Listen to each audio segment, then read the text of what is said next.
Hi everyone and welcome back to my channel. So today we're gonna be doing something fun. I'm gonna be showing you guys my everyday or go-to soft glam look that I like to work with or put on every time I put on makeup. So yeah, and I thought, why not have a girl talk with you guys while I do my makeup. So we're gonna be doing we're also gonna be doing a girl talk of the waiting phase. Because lately there's a lot of people that's been asking me for advices about what to do during their waiting phase after a relationship. I also just want to say that most of the makeup that I'm gonna be using in this video are accessible sa Pilipinas, because I was like, it's only fair that I use brands that are available sa Pilipinas, since most of my viewers are the ones that are watching are from the Philippines. Etong mga makeup na to, I did a little like somehow research kung saan sila mahanap sa Pilipinas, and they're accessible at Lazada, Shopee, or sometimes even sa mall. Pero we have to be careful and mindful and read reviews, guys, of kung legit ba yung mga makeup products na to, kasi we wouldn't want to use something that's harmful to our skin, diba? Okay, so yun na nga po. Let's start na sa video natin.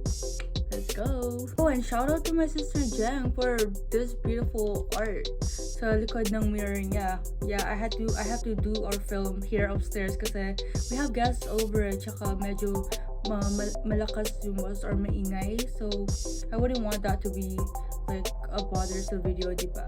So I decided, why not just film it here. So yeah, first things first, let's do primer. We have to put on primer, people, kasi this will help smoothen the look of your face and close the pores, or yeah, and parang blur out blemishes and stuff. Girl talk. So while I do this, along the way I'm gonna be showing the products that I use, and we'll just do our girl talk. Okay. Waiting phase. Ano nga ba yung waiting phase sa relationship? Kasi for me, the waiting phase is ideally, diba?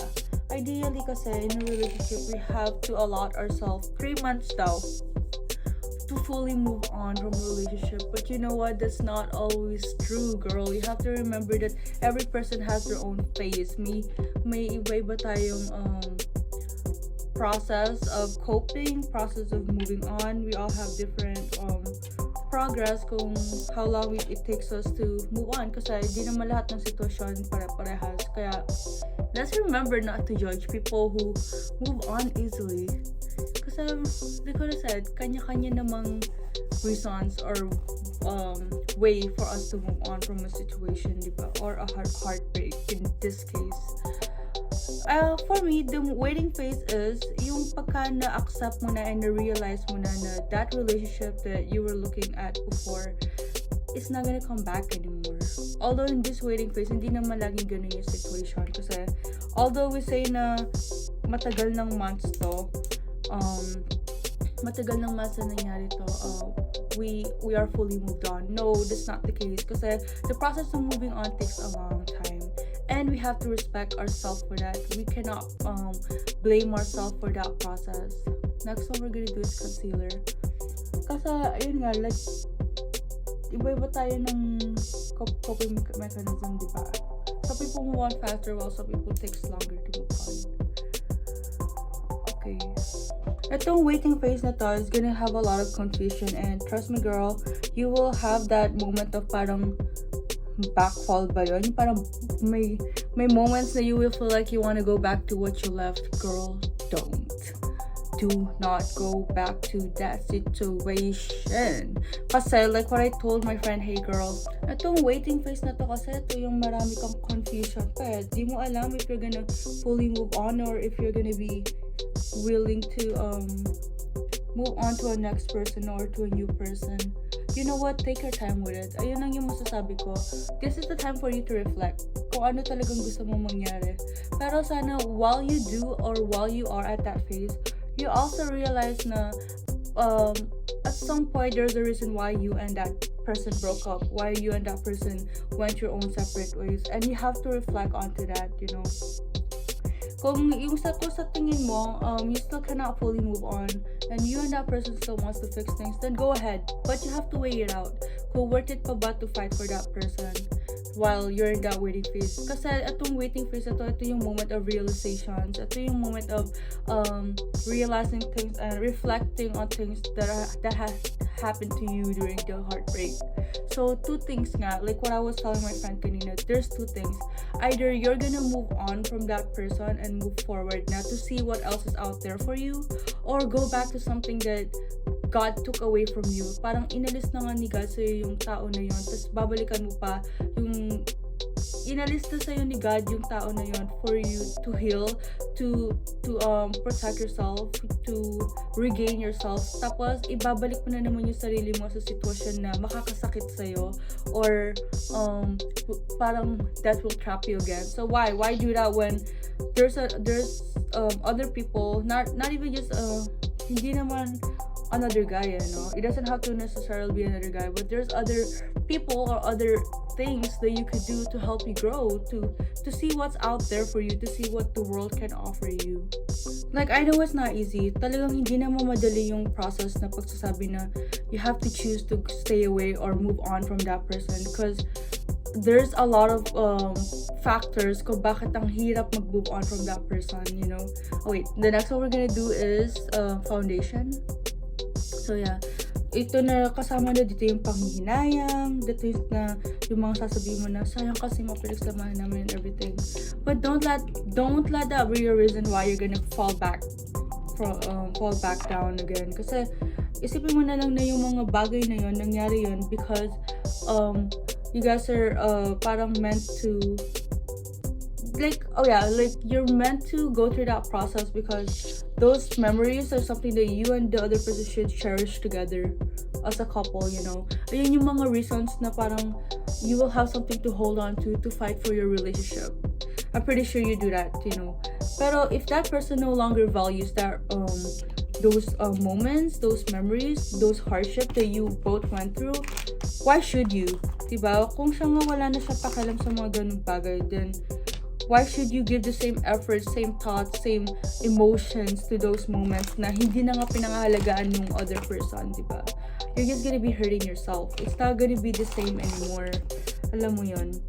Just use those memories and moments to be a reason for you to be thankful to that person. Kasi whether we like to admit it or not, we just have to respect two things. You have to respect yourself.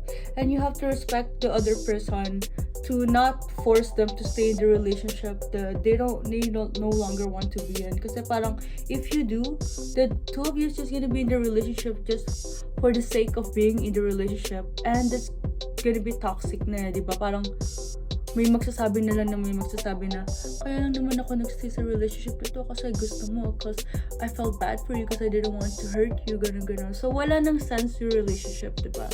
Those are the things that you should be considering and thinking about pagka nasa waiting phase ka na relationship, to not fall back, to not be dragged back down sa mga emotions and thoughts that you have while you're trying to move on, diba? Kasi it's true when they said that if a person is meant for you, there will always be a way or a reason or there merong fate na magbibring back to the both of you together, and that's true. So if you think na you two can get back together, don't force it. Let it happen by itself. Kasi whether you like it or not, fate will find its way to bring you two back together. So while that's happening, why not focus on yourself, diba? Focus on how to make yourself better, how to stand stronger, how to learn from what broke you. I think na yung waiting phase na to, ito yung perfect time also for you to rediscover yourself, to parang reflect, to restart, to recharge yourself, and to get to know yourself more, to explore what's out there, to explore what else, the things yung mga hindi mo alam na kaya mo palang gawin, to learn new things and all that stuff. And take your time, enjoy it. Enjoy mo yun kasi yun yung freedom of being single. This can be in a way na you can step out of your comfort zone to do things that you didn't know that you enjoy doing, trying out new things, to travel, to meet new friends. Yun yung like parang the things that you will enjoy na kaya mo, and ma-realize mo din na kaya ko naman pala, I can do it. these are the things that I missed out on because I was so focused on that one person, you know. Yeah, the next thing that we're gonna be using is the elf. I like to use the pomade para sa eyebrows ko, just so it looks cleaner and slicker. So yeah, I'm just looking for my brush to fix my yeah. So I just use something like a brush na parang ganito lang para lang mag-shape yung eyebrows natin. And you know what? While you're enjoying to do all these things that you never thought that you could do, while you're exploring, while you're just having fun, while you're just enjoying the moment of being single, that's when it'll come unexpectedly. Kasi mas masarap, mas masaya, mas fulfilling yung nararamdaman mo pag someone comes into your life without you expecting it. So imagine while you're building yourself and enjoying every moment of being single, you don't even realize na by the time someone comes into your life, you're already strong. Mas strong ka na, alam mo yun. You've already realized things. You're already full. Kasi like, I was watching Ray's vlog the other day when she said that I don't believe in you complete me, because I think that before you get into a relationship, you already have to be complete. I kind of agree to that, because not fully kasi nga I do think na our past relationships are meant to happen for us to learn from it, so that when the right person comes, we'll be strong enough or ready enough to know what we can do to make that relationship work and stronger. Kumbaga mas mature na yung relationship, diba? Although what she said is true too, you know, I agree with her then na when that right person comes into your life, at least you'll be complete na. Parang mas mature ka na, mas you'll understand relationship more. You will understand na yung mga bagay na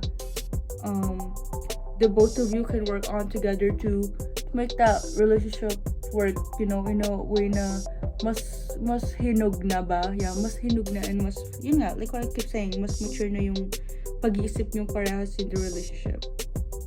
Kasi imagine, like, if you keep forcing into getting into the relationship and just keep focusing on the thoughts na you just want someone to be there for you, you're not really teaching yourself to grow by itself, you know. You're not really teaching yourself to go independently, so you will always depend on someone, which is not good, because at the end of the day, like what I always say, diba, we only have ourselves.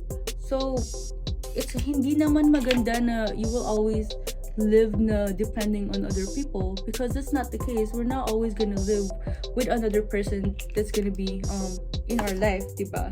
At saka mas masarap yung feeling na alam mo kaya mong gumalaw ng ikaw lang mag-isa. Parang ayun yung process for you to prepare yourself in a relationship na para bang kahit anong mangyari sa akin in my next relationship, I know I'll be okay and that I don't have to depend on anyone else. Girl, that's very powerful, trust me. Kasi, like, I get it. When you're younger, you kind of just want to have the other person or another significant other to be there for you.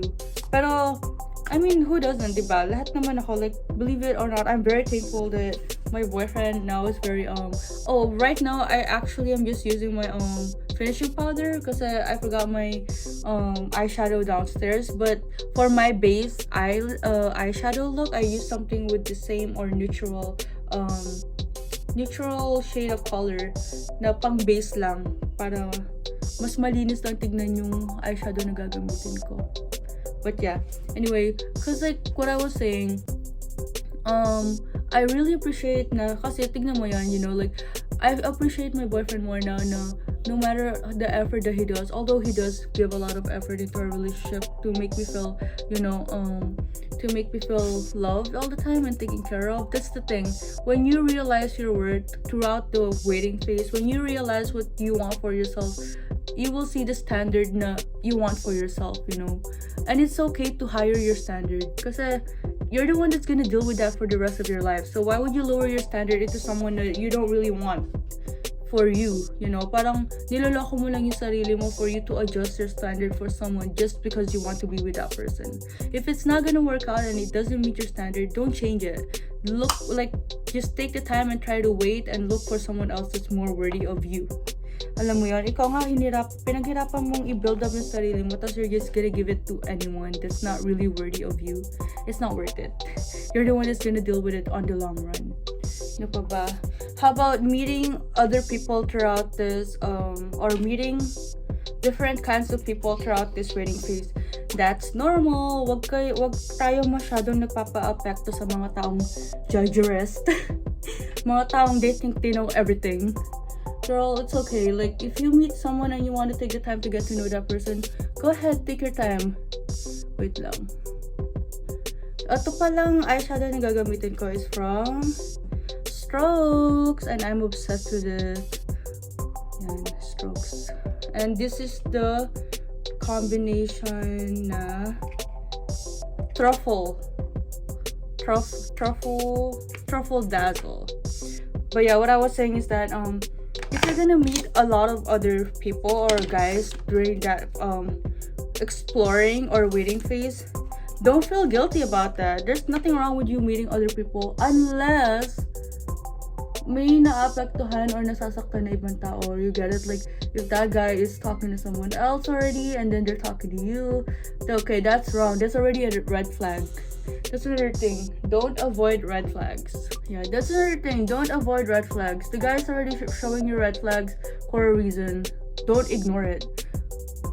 Because yun nga, like what I was saying, it's okay for you to meet other people, and that's totally normal. It's you learning and actually taking the time to get to know that person before you make it serious with them, which is a very smart move. Kasi alam mo yun, and you don't have to rush it. Kasi yun nga, like if a guy is really serious about you, they wouldn't mind waiting a long time and respecting your time and your process of getting into the relationship with them. And if they can't respect that, then boy, bye. Like, why would I want to deal with that, you know, if they don't have the patience of respecting me and my personal process of moving on and getting to a relationship?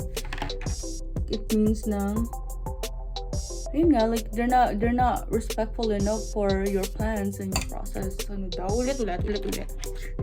Pero gets nyo naman yung point ko dun. Then on my inner corner, sorry if you guys are hearing sounds in the back, those are my family because they're watching, I'm not sure what kind of game they're watching right now. Anyway, and then just the shimmer part, I'm gonna put it on my inner part of the eye.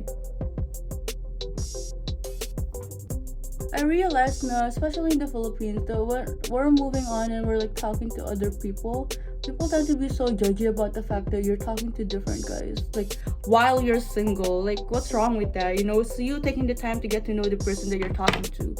You wouldn't want to be talking to someone and just legit be already with them. Alam mo yun, parang you're gonna go out with them already. You're just fooling yourself when you're rushing into things. Tapos malalaman mo na lang throughout your relationship na there's something about that person that you don't like pala. So let them talk, let them judge. It's not gonna be them that's gonna be dealing with it on the long run. It's gonna be you.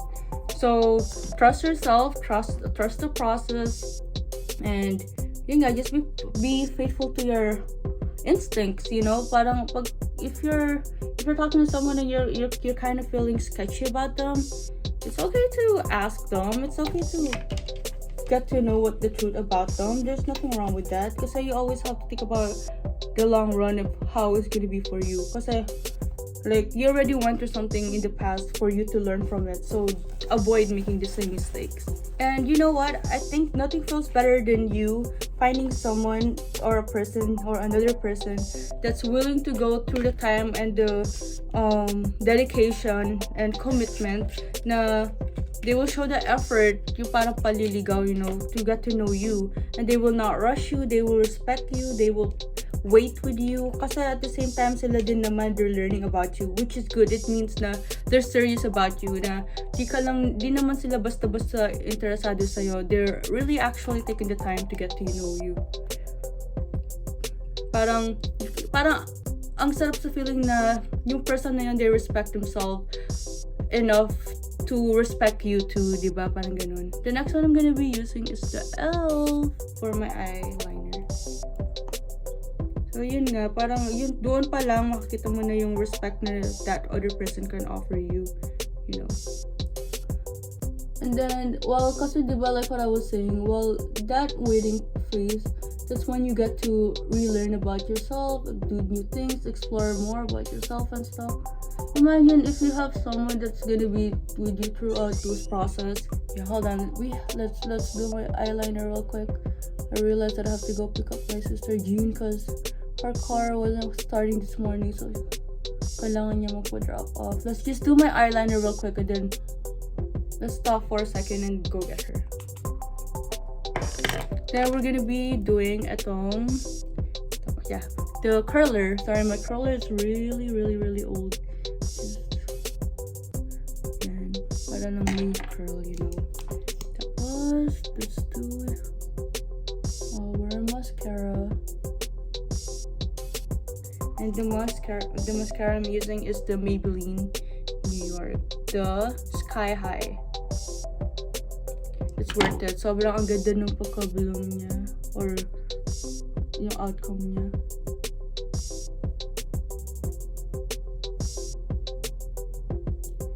Yeah. Wait, let's stop for a second. Let's go pick up my sister, then I'll be back. Tuloy natin to. Hi, I'm back. Yeah, nakakabalik ko pa lang from picking up my sister from work. So now we're just gonna put eyelashes. Ito na mga eyelash na to. It's not like something that you have to do every day. If you're trying to go for a more natural look, you don't have to wear it. Just put your mascara, ganun. But with me, I really enjoy wearing my eyelashes because I feel like it gives more like a volume look sa mata ko. Mas open or mas bright yung eyes, ganun. Nasaan na ba tayo?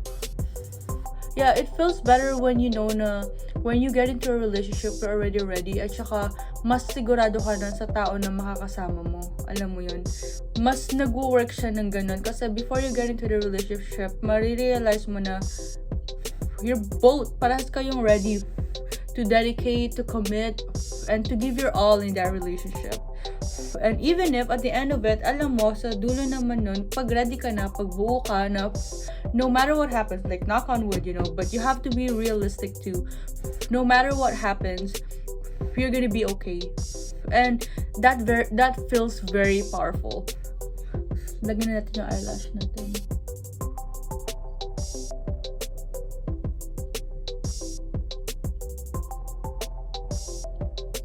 Yeah, kaya doon pumapasok yung pinag-usapan natin the last time, the power of self-love, diba? Kasi pag buo ka na, you know your values, you know your worth, you know your standards, you know what's best for you, and that's self-love. And yun nga, that's very powerful. That's a very strong weapon or shield that you can use within yourself that you know you will always be okay. Kaya ayun nga, like that waiting phase of yours, just take your time with it, just enjoy it, just make the most out of it, you know.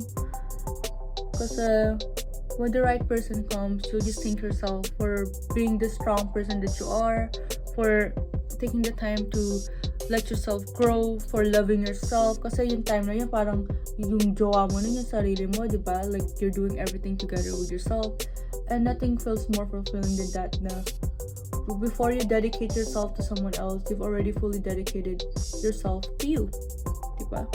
And plus, when you get into that other relationship, there's the two of you that's dedicating yung care, love, and value sa sarili mo, and the other person too will do the same thing. Kaya, yeah. Now, I'm just gonna put a little bit of eyeliner sa lash line ko para lang mas paging malinis tignan.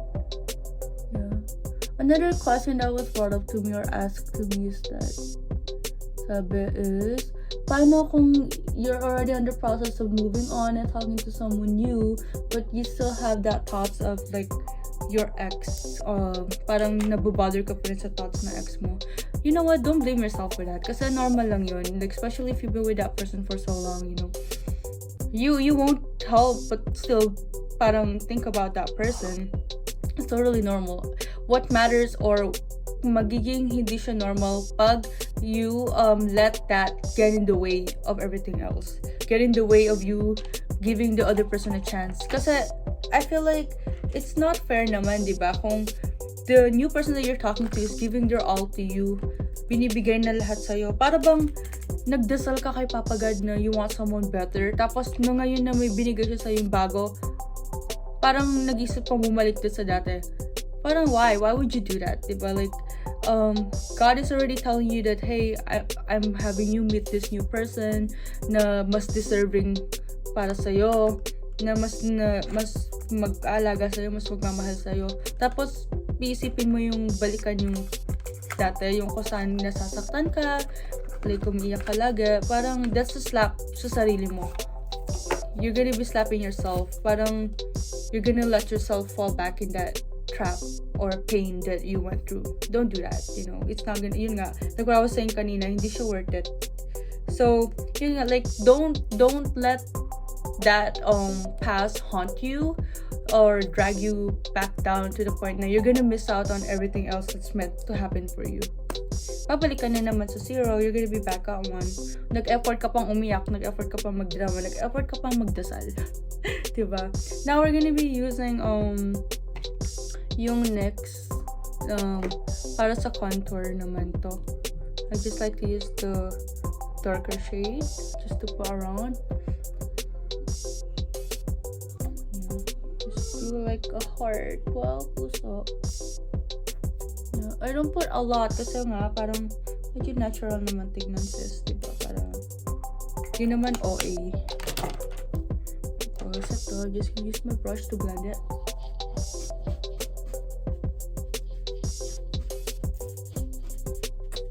Yeah, like what I was saying, you know, like respect the other person enough, or the new person enough na to give them the chance, diba? Kasi you wouldn't want what your thing, kung kunyaring you fall back to the trap na naman, you wouldn't want the other person to do the same thing to you. Alam mo yun, and you will regret it. Like, I'm pretty sure you're gonna be like in the future, you're gonna be thinking, but kasi I missed out on the chance when that person was already like trying to be the best version of what I wanted. Yung kung ano yung that other person could have been treating me better. You wouldn't want to have those thoughts in the future. Kasi whether we like to admit it or not, yung iniwan nating tao, no matter how much we think that they will change, they're not gonna change. Kasi if they were planning on changing, they would have already tried to do that nung nasa sayo pa siya. Alam mo yun, nung when that other person still had you. Pero ngayon na wala na siya sa'yo, hayaan mo na siya. Like, you already left him and you already gave him the chance to be a better person for you. Pero hindi niya tinake yung chance na yun. So, that's his loss. Alam mo yun, parang you already had your chance and you didn't do your best at it. Sorry, but tama na, alam mo yun, it's another person's chance naman to show them who or what they can offer me. Ganun. Tsaka, ang hirap din kasi bumalik in something that broke you. Na no matter how much you think that person is gonna change, sabihin na natin nagbago siya. But the thoughts of the things that he did to hurt you in the past will never leave you. Magiging marka na yan for the rest of your life. And kahit aminin mo sa hindi, babalik at babalik yan sa parang to say to each other na, when you hurt me. So parang, why stay in that toxic situation, di ba? Parang ganun. When you can be with someone else that's willing to give you everything. Ganun. Pero, you know, don't judge me for that. Because, like what I keep saying, then iba-iba talaga ang sitwasyon ng mga tao. We all have different beliefs, we all have different mindsets, and that's okay. But for me, ganun yung natutunan ko with that thought. Now, we're just gonna put a little bit of powder. I'm using the e.l.f. So, maglalagay tayo ng konting contour powder and blush. Shape lang ng konti. Yan. So, yeah. I hope na madami kayong natutunan sa sinabi ko about the waiting phase, you know? So, basically, what I'm just trying to say is that enjoyin nyo lang yung process. Get to know more about yourself. Get to know more about the people that you meet. Get to just learn, just explore, you know, just take the time with it. Kasi in no time, you don't even realize na nandiyan na pala yung tamang tao para sa'yo. And it's gonna be worth it. Sobrang worth it ng pag na-meet mo na yung tao na you know is worthy for you, everything's gonna make sense. You're gonna be like, kaya pala, ano mo yun, parang, kaya pala, I had to go through that, alam mo yun. And you will appreciate yourself more than for taking the time to put yourself first, to get to know yourself more, to love yourself more before anyone else. Mas magiging magigiba na yung iiba na yung mindset mo, and you will see things differently, more maturely. You'll be able to stand up for yourself no matter what, and you will appreciate the other person more kasi nakikita mo na yung tao na pinili mo or inallow mo to love you is the right person for you. Alam mo yan, parang yung tao na pinasok mo sa buhay mo is exactly the person that you know you deserve for you. And that's always gonna be worth the wait. Yun yun. Sa totoo lang, this is always gonna be worth the wait.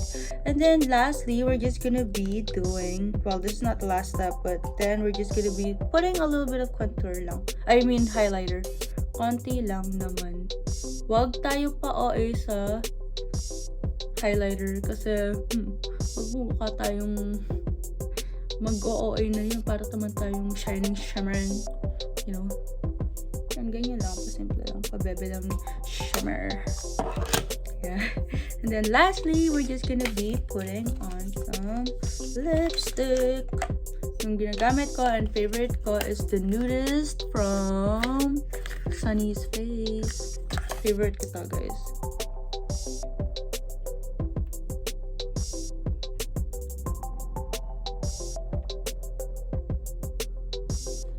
Yeah, that's it. So yeah, ano ba? From yun nga, that's all I could say. Just trust the process, trust yourself, take your time, explore, get to know more yourself, get to love yourself more. Just embrace everything and just go with the process, just go with the flow.